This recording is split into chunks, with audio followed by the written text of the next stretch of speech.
নবীজির কাছে এসে বলতেছে, ইয়া রাসূলুল্লাহ, আল্লাহ বলছে আপনার টেনশনের কোনো কারণ নাই, আপনি আপনার মালিকের দিদারে আপনি চলে যান, আপনার টেনশনের কারণ নাই। আপনার এই উম্মতকে হেদায়েতের জন্য, তালিম দেওয়ার জন্য আপনি আপনার সাহাবীদেরকে যেভাবে তালিম দিয়েছেন, যেভাবে দ্বীন বুঝাইছেন, যেভাবে নামাজ বুঝাইছেন, যেভাবে হালাল হারাম বুঝাইছেন, যেভাবে পর্দা প্রসিদ্ধা বুঝাইছেন, যেটা স্বামী স্ত্রীর হক যেভাবে বুঝাইছেন, হজের সম্পর্কে যেভাবে বুঝাইছেন, রোজার সম্পর্কে যেভাবে বুঝাইছেন, যাকাতের সম্পর্কে যেভাবে আলোচনা করেছেন, এই সমস্ত দ্বীনি তালিম তালকিনের দায়িত্ব আপনার উম্মতের উলামায়ে কেরামের উপর আল্লাহ দিয়ে দিয়েছে। উম্মতের উলামায়ে কেরামের উপর আল্লাহ দায়িত্ব দিয়েছে। এই জন্য নবীজি তখন বললেন, আল উলামা ওয়ারাসাতুল আম্বিয়া, আমার উম্মতের আলেমরা হলো নবীদের উত্তরসূরি, মানে আমি নবীর উত্তরসূরি।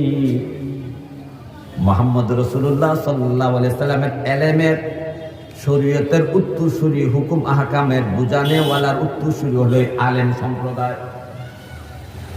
আজকে যে মানুষ নামাজ ছেড়ে দিয়েছে, এর জন্য জবাবদিহি করতে হবে আলেমদেরকে।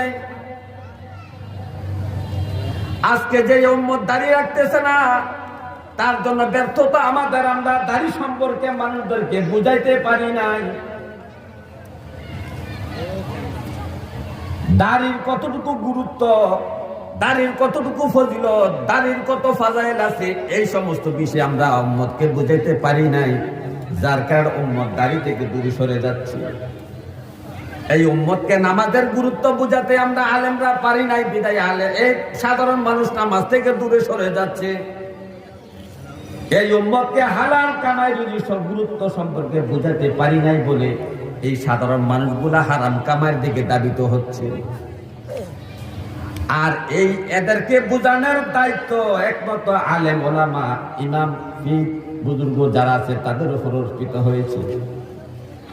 হে আমার ভাইও, আজকে আমাদের সমাজে দিন দিন অধঃপতন হয়ে যাচ্ছে। আজকে আমরা যারা ইমামতি করি, আমরা বুঝতে পারি আমাদের মুসল্লি কয়জন আত্তাহিয়াতু পারে, অথচ আত্তাহিয়াতু নামাজের মধ্যে পড়া ওয়াজিব। নামাজের মধ্যে 14টা ওয়াজিব আছে। এই 14টা ওয়াজিবের মধ্যে যদি কোনো একটা ওয়াজিব ছুটে যায়, সুজদা দিয়ে নামাজকে শুদ্ধ করতে হয়। এই আত্তাহিয়াতু পড়া ওয়াজিব। আত্তাহিয়াতু যদি কেউ না পারে, তার নামাজ হবে না।